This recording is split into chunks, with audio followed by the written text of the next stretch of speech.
average, we'll spend 82,000 hours at work over our lifetime. That's the equivalent of a 9.5-year shift.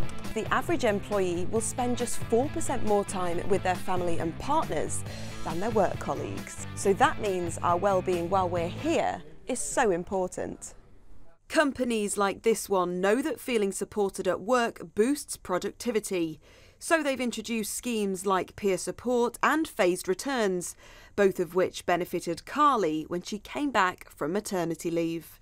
It can be quite isolating coming back into work because everything's carried on without you. You know, your team have carried on, etc. And it's very easy for someone to feel like a bit of a spare part in their own office and somewhere that they were very integrated into beforehand. So having all of those tools in place, it just makes that whole process so much smoother and it makes being in work more enjoyable again.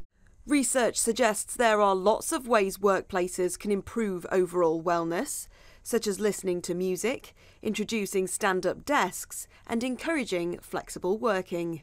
But there are also things we can do for ourselves.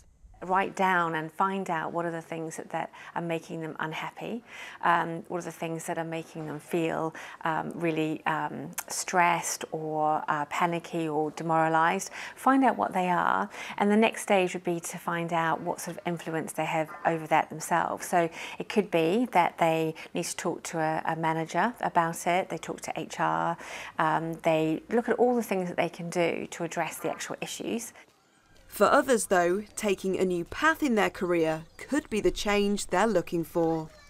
I'd worked in trust for about 6 years after leaving school, and then I just wasn't enjoying the role. It was changing, the company itself was changing, so I decided to start volunteering just to see what I would be interested in doing. I basically live here these days, working 5 days a week and then volunteering on my day off, although it doesn't feel like work in their traditional sense because it is so much fun.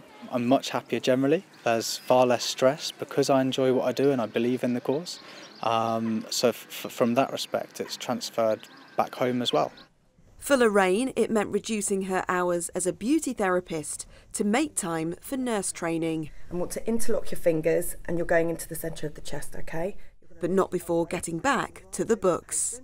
So I didn't have my maths or I didn't have any A-levels, so what I did while I was working full time was I went to Highlands every Tuesday night and did my maths GCSE.